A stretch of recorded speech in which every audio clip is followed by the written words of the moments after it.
y'all, this is Anna Alexander. It is Thursday night, movie night, opening weekend of the DC movie Shazam! Fury of the Gods. A movie that I think we were all really excited about, and then a couple months ago got not so excited about, and the whole vibe kind of went sideways. I don't know about you, but for me, thinking about this sequel, conflicted. I'm conflicted. As always, my whole goal on giving this review is just to give you some insights so that you can decide if you want to spend your time, your money, and being around people. Because sometimes you don't want to people. But is this worth your time, money, and energy to go see in the theater? Or can you wait for it to be streamed? Maybe. And here's why. I'm going to have to give spoilers later because I want to give examples about why I feel the way I feel about certain things. But spoiler-free part at this moment. First Shazam, I enjoyed highly, way more than I was expecting to. It was fun. It was interesting. They had some interesting ideas.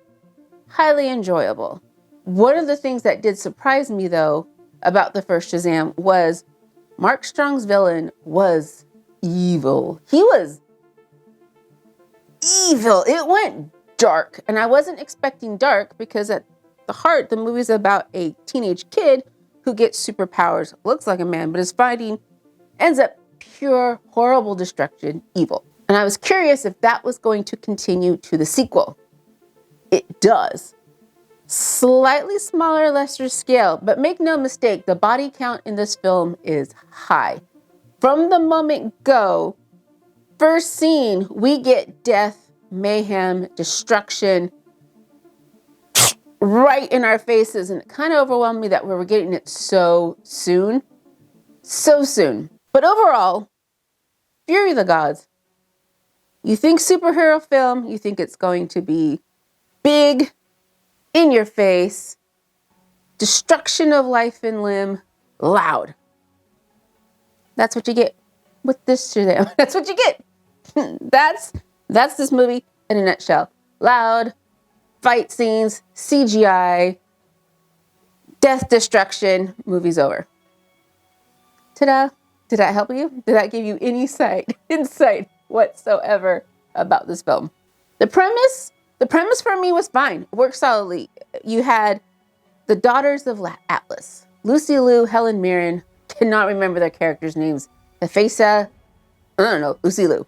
Thousands of years ago, powers were stripped from them, from humans, wizards, their realm locked away. When Billy, in the first Shazam, broke the staff, it broke their prison world. They are now able to get out and try to get their powers back. Got it. Solid goal, motivation. What I found way more intriguing, though, and I wish that there was more of, was the actual storyline of what I think this movie should have been, which was just keeping with Billy and his family. Billy was abandoned as a child in the system, finally found his family. Now he's months away from aging out of the system, and he's doing everything he can to keep his family together. And I wish we'd stuck with that, because that part of the film for me was really compelling, very intriguing. I wanted more of that and less of the big destruction of Philadelphia. And those two plot lines didn't necessarily mesh together. And it could have, because you had a family with the sisters, and they had Billy and his found family. You could have meshed them, I think, a little bit better, but they just kind of sort of crossed. It's like that puzzle piece where you think it fits there, and you put it in, you're like, sure, it looks right. But when you look close, it's not the right puzzle piece. That's how those two storylines felt to me. As much as I love Shazam 1, the one part that really kind of poked me sideways more often than not was when they were writing Billy as Shazam. They kind of made him sound way more juvenile than Billy was when it was Asher Angel. That also continued with the sequel, except now it was multiplied by 5. He had 5 because he had the more time with the kids as their adult superhero version. And again, they just sounded so juvenile and kind of just dumb. I wanted it to be kids talking, but they looked like adults. But instead it was adults who were acting at like children. There is a difference. And I wanted to see it flipped. Mary was fine because Mary was the same Mary, whether she was kid or super, because she is an adult. Her dialogue, the way she acted was fine. It was just that flip. And because it was, again, by 5, multiplied by 5 characters, was it the most annoying thing in the movie? No, but it was there. Did I enjoy myself? Yes, but I would also enjoy myself at home, watching it in my sweats, under the big cozy blanket with a giant cocktail. So yeah, so short story. You can wait and see it till it comes out in streaming. Possibly a good matinee if you have nothing else to do. $5 Tuesdays. Go ahead and pick it out because it is a spectacle. So seeing it on a big screen, the whole sweeping, ginormous destruction might be better on the big screen, but it's not something you have to run out and see immediately, especially because the DCUE, Abadabadoo, isn't a thing anymore. So all the little tiny pieces that they did put in to Shazam isn't going to mean anything anymore, is it? At all, in any capacity. If it does, delightful surprise. But I don't think it is. So what's the urgency now to go see it? Yeah, clear as mud, right? Right. Maybe this will clear it up because now I'm going to get into some spoilers. Spoilers! So for me, where the movie kind of went sideways was in story. Acting was fine. Everybody did their job. CGI was fine. Effects were fine. Visually, fine. Story-wise, so they each side had their goal. Billy, his goal. The sisters, their goal. They should have been each other's conflict. Billy's trying to stop the sisters from getting power, vice versa. But they weren't really in conflict with each other. They each held themselves up.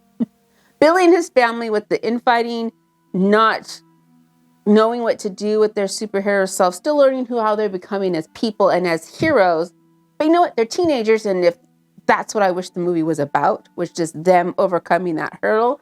But then we got the 3 sisters who, by all rights, should have beat down the Shazam family. They had more power. They had more knowledge. They should have beaten the Shazam family, but they didn't because they fought with each other. I'm still not sure what their ultimate goal was. They needed to get a seed from the Tree of Life, plant it in their realm, I think it was, to bring back their God realm. I think that was their goal initially. For what purpose? They're going to get their powers back. But it seemed as if they didn't need all the powers of the staff because they just touched the staff, they got powers. They put the staff together. When they zapped the kids to take away their powers, they didn't absorb them. They needed the seed to plant. They got the seed. They didn't have to take all the kids' powers. They got the seed. They planted it. I missed something. It would need a second viewing because I've missed something or it was missing from the movie. If you saw it and you're watching this afterward, fill it in. I would be greatly appreciated. This movie did have its dark spots, again, right from the beginning when they took out everybody in the museum. Why? Did we need to take out everybody in the museum? Diedrich Bader, teacher, did he have to walk off the roof? That was so dark. And, okay, you want to show us that the sisters are badass. Okay. Did it need to be that dark? So much death. So much death. So much destruction. It became overwhelming and just chaos. And because there's so many fight scenes and chaos, we're not getting storytelling. They didn't really learn anything, did they? Again, it was muddy. Did they learn something about themselves? Did they learn how to work as a team? I'm thinking way too hard about this. I'm spending way too much energy trying to make sense from it. But then we had the end scene. Major spoiler. End scene. When Billy died, I didn't think he was dying. Nobody in my theater. Speaking of which, there was hardly anybody in my theater, and the 10 people of us that were there, Billy dies. But You weren't sure because one, nobody checked for a pulse. Nobody tried to resuscitate him. So you're not 100% certain that he's dead. You're expecting him any moment to go, so you're just waiting. And then you're waiting. And then even when they supposedly buried him, you're still going, they did not kill Billy. Something's going to happen. So it didn't, for me, have that impact over this long journey of him being gone after just finding his family and his family saying, no, we're family forever. And then they bury him in the dirt, no casket whatsoever. Sure. Okay. But you still didn't think he died because you know something's going to happen. You just feel something's going to happen. And it happened. And it happened in the most bizarre way possible. Does it make sense? Kind of. But I was happy to see her. I was happy to see Gal, even knowing that it was probably going to be the last time we see her as Wonder Woman. I think that's why I was excited to see her. I would have been more excited knowing that she was going to come back future projects. So it was kind of a weird goodbye. But it was still hearing that music, seeing her on the screen. I enjoyed her greatly. Joan Hudson, the Arc of the Wizard. Okay, sure. Why not? Why not? Let Mr. Cuckoo Cat just go on his way, living his best life. Sure, why not? Let's end it on that note. And then even the post-credit scenes, you know, they're setting up nothing anymore. I think, possibly. I don't know. Yeah, so we saw Harcourt, we saw Economos, so I'm like, what? Peacemaker? Why are we getting Peacemaker characters in here? Asking Billy to be part of the Justice Society. Cute. But we know it's not going to go anywhere. I don't think it's going anywhere. But can you imagine Shazam with Peacemaker and Vigilante? What is this concoction? But we're not going to get it. So I don't know. It's not a terrible movie. It's fine. It's a fine film. It's going to give you promises spectacle. It gives you spectacle. The end. Hoop-de-hoo. Hoop-de-hoo. Yeah, so there you go. In a nutshell, hopefully this gives you just some idea, some clarity. I can't wait to go now look and see all the other reviews and see what people thought of this film, because I think it's going to be across the board. I think it's going to hit right in the middle for everybody. And that too, I find interesting. But there you go. Thank you so much for spending your time with me right now. I do appreciate it so much. Don't forget to hit subscribe. I'm watching lots of fun things. Just started Yellowstone. Holy crap, that's banana boats. But I want you there with me. So take care of yourself, drink some liquids, eat that magical toast, and then come back and see the next video in the queue. So thanks again, y'all, and until next time.